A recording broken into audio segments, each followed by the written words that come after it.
Go. Streaming from South Africa to the world. This is the Stonks Go Moon podcast. What just happened? We break it down so you don't have to. Welcome everyone to the Stonks Go Moon podcast. Energy meets crypto, NASA-grade batteries meets blockchain, and in the middle of it all is a manufacturing company turning heads with a Bitcoin treasury strategy and a bold move into supply chain transparency. Ladies and gentlemen, my guest today, Michael Mo, CEO of KULR.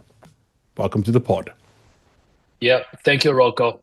Rocco, thank you so much for having us. So thank you so much for sitting down with me. I know you are a very busy man. How do you get into the business of doing business with NASA? How does that work? Well, our heritage is in energy management, and we have been working with NASA and DoD folks as a customer for probably over 30 years. Wow. Our technology is on the Mars rover Perseverance. We're on the International Space Station. We have been on the Mercury Messenger, Venus Lander, and various different space programs, and we're currently involved with the Artemis program. What is that? And a number of other. What is that? It is the Artemis program is the mission for NASA to go back to the moon by 2028. So we're involved in some of the battery activities and so forth. So we have been, working on space-related and applications for 30 years. Yeah. Okay, but so you said 2028. Is the battery tech different than what it was, or is it the same? Than the first time that we went. Yeah, it started out with lead acid batteries, other technology. Then around 2016, 2017 timeframe, NASA started looking into lithium-ion batteries. But then back in the day, if you remember, there was the recall of batteries from the Boeing Dreamliner, as well as the battery recall due to explosion of fire for I think the first or second generation of the Samsung Galaxy platform. Samsung, yes. And I had a Note 7 that I had to. I went through that. Yeah, so that really kind of raised some red flags for NASA in terms of battery safety. And they came to us and we started working with them and developed a whole bunch of technologies around battery safety. Okay, what did you develop? It's how to prevent thermal runaway propagation. Okay. So we could probably spend an hour or two about battery safety technology. It's just fascinating to me. It's just fascinating to me because literally you're taking batteries to space and nothing, if it doesn't plug into a wall, it runs off a battery.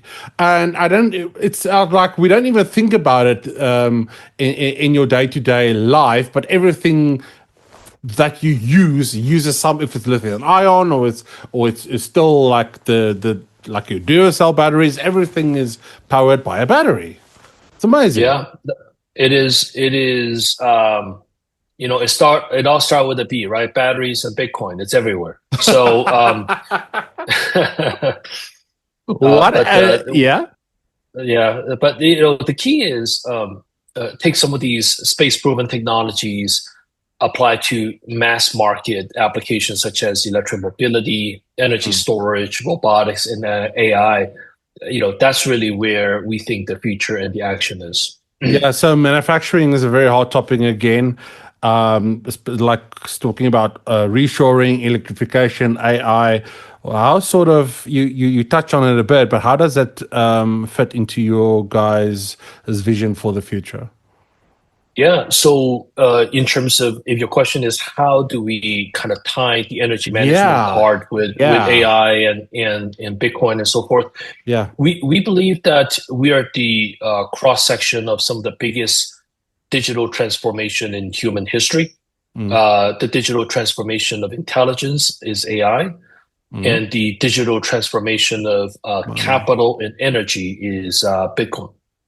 So we started our Bitcoin treasury strategy It's really to build a solid foundation, a solid financial foundation for us to finance the next phase of growth, which includes robotics and AI and all different kind of applications. Okay, so for those that might not know what it is that you just said, what essentially is a Bitcoin treasury strategy? What is it?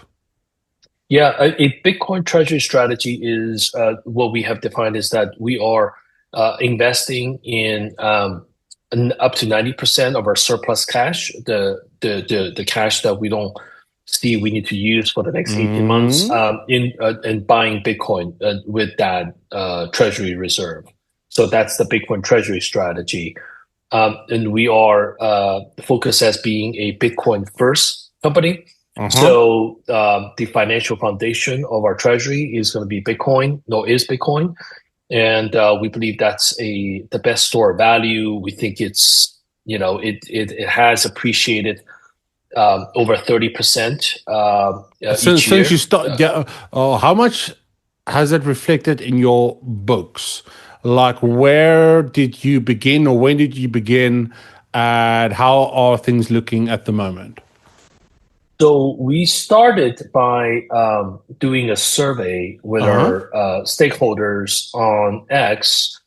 That was on December the 4th of last year. Okay. And we did a survey about should we explore the Bitcoin treasury strategy.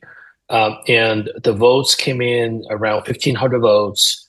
2/3 says yes, 1/3 says no. And out of the 1/3, 2/3 was kind of uncertain about the future, whether going to be a lack of focus for us, and 1/3 of the 1/3 was just against Bitcoin and crypto. Period. But so we saw an overwhelming yes.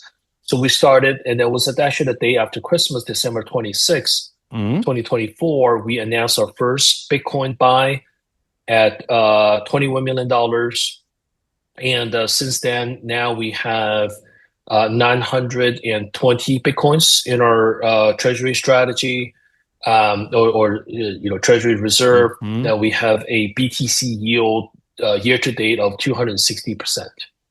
Wow! Can you remember the price that you bought at? It's kind of an average. I think it's probably the low to mid 90s. We kind of bought it across. We just we bought across. So far that investment has been fairly profitable for us. Yeah, it looks very good on the books. Okay, let's talk about blockchain some more. And you have a blockchain secured supply chain initiative. What is that about?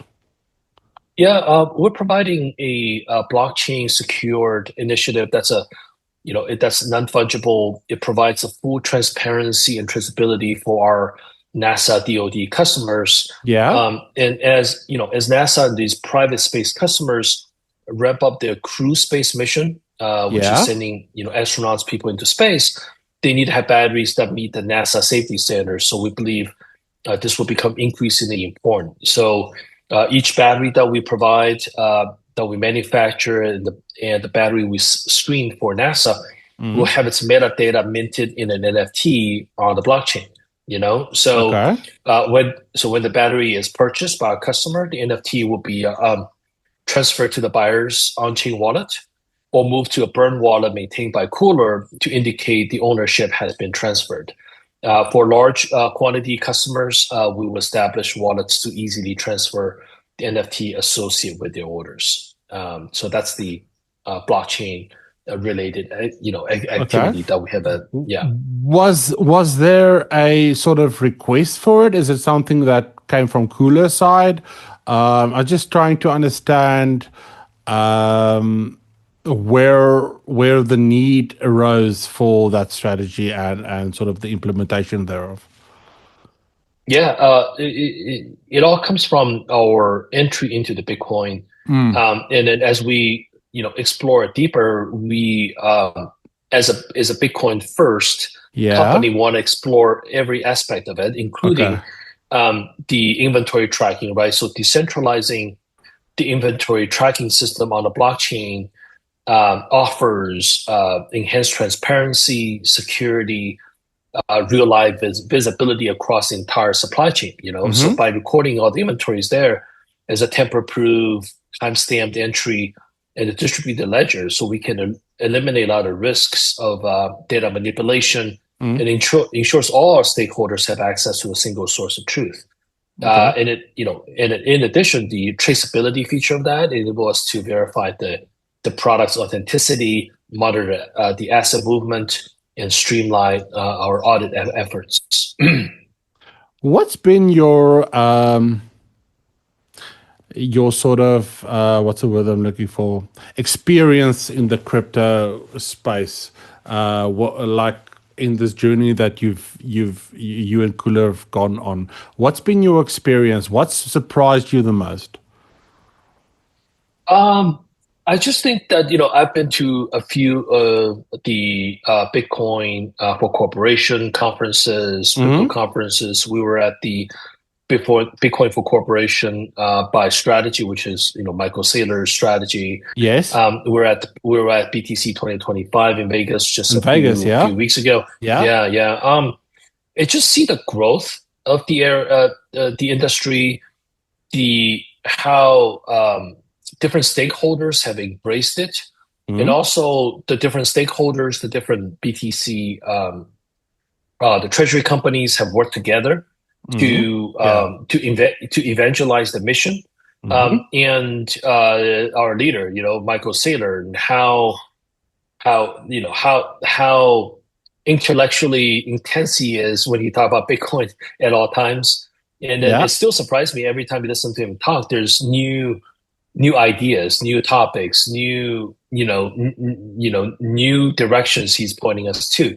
So all that is just super exciting, and I think it's just leading the entire world into the Bitcoin, the treasury strategy. Yeah, because was he the first? I'm not sure, but was he the first to sort of do this, to basically say, cool, I'm going to go all in on Bitcoin? I believe he is. I think he started 2020. Yeah. Right at the thick of COVID. I think it's August 2020. Okay. Is when he made his first purchase. I remember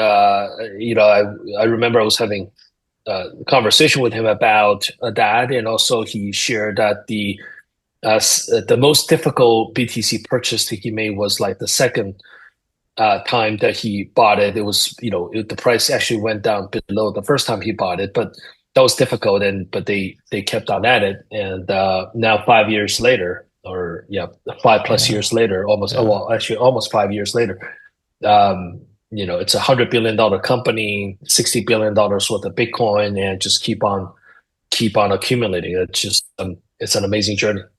Because if you're thinking about it, you're actually just dollar cost averaging Bitcoin, right? So if it goes up or down, doesn't matter the price.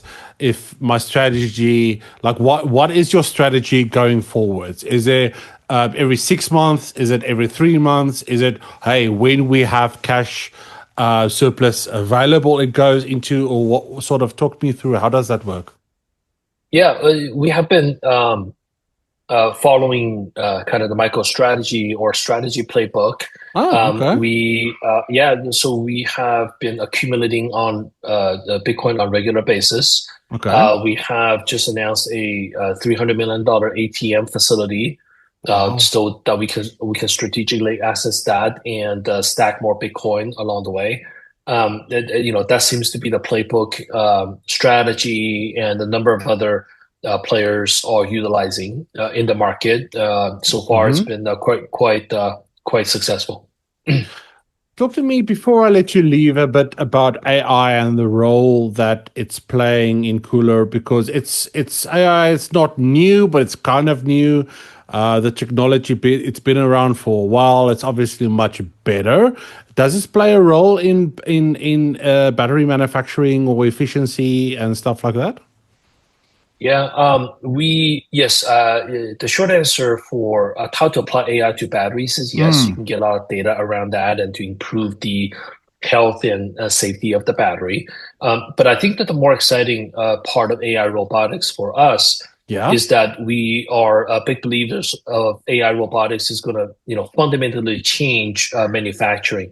Although full autonomous robots are years away, from full adoption and deployment, we believe that the exoskeleton product, which is a wearable product, a wearable robot, represents the fastest time to market, the most immediate time to revenue opportunity for KULR. So we recently announced a partnership with a company called German Bionics, and KULR become the exclusive technology and distribution partner for their product in North America. So very, very exciting stuff. I want to just quickly give you some examples. Yeah, please. So this product, it's kind of this singular focus is to help you lift very heavy objects without hurting your lower back. Okay. So lower back pain is like the number one insurance claim item in America. And to give you some context, in the US, manufacturing job we have about 15 million manufacturing jobs here. Yeah. Construction jobs, about 8 million. Warehouse logistics, about 3. Nurses and healthcare workers, another 4 or 5 million.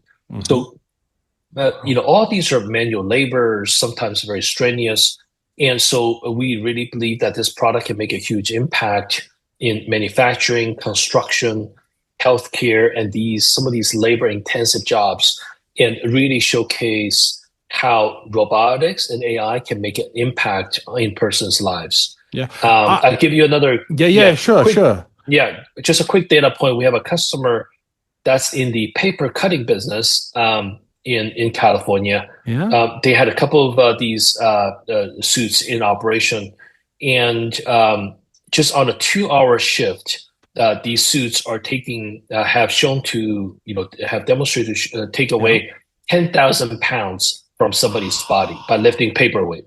10,000 pounds. Amazing. So 10,000 pounds is an average weight of an elephant, just so you know. So that's roughly about 4 elephants a day. That's 20 elephants a week. This robot can take away from your body performing physical labor. Yeah, but it's not really a robot. It's sort of making you more like a robot. It's making you sort of like a humanoid. Yeah. Yes. Because I saw clips on social media about it's like this device that fits over your hips. And and you can move more freely, and people that are struggling to walk and stuff like that. And it's so interesting that you talk about sort of the exoskeleton being the first departure point, because we're so fascinated with robots that might still be very long or very far in the future, but exoskeletons are here now. Yeah, I think what you mentioned is, there are some exoskeleton products that are therapeutic, that you fix on your body, help you to walk, help you to recover, help you do things, do exercises, climb mountains faster. Those are great. But this particular exoskeleton is a industrial productivity product that help workers relieve stress from their body, physical stress, and it has a lot of sensors and software built in that can get the data from your body and then give you data, give you warnings, give you guidance on how to be more productive and stress-free. So we're a big believer of these type of products. It's how to use physical AI, robots to enhance the human capability. I love it. Michael, thank you so much for joining me today. If the listeners want to go and connect with you and find out more about what you guys are doing and your mission to take us back to the moon, where can they connect with you? Yeah, our website is KULR, KULR.ai. So you can find a lot of information on our website. I'm on X, I'm on LinkedIn. So look me up, Michael Mo KULR on X. On LinkedIn, and our company is fairly active on social media, so if you follow us, you get the latest information. Awesome. We'll put all the links in the comments here somewhere where my hand is. And to our listeners, Michael, thank you so much for joining me. And to our listeners, peace, love, and prosperity. I will catch you in the next one. Cheers. We don't talk, we just slide. still inside.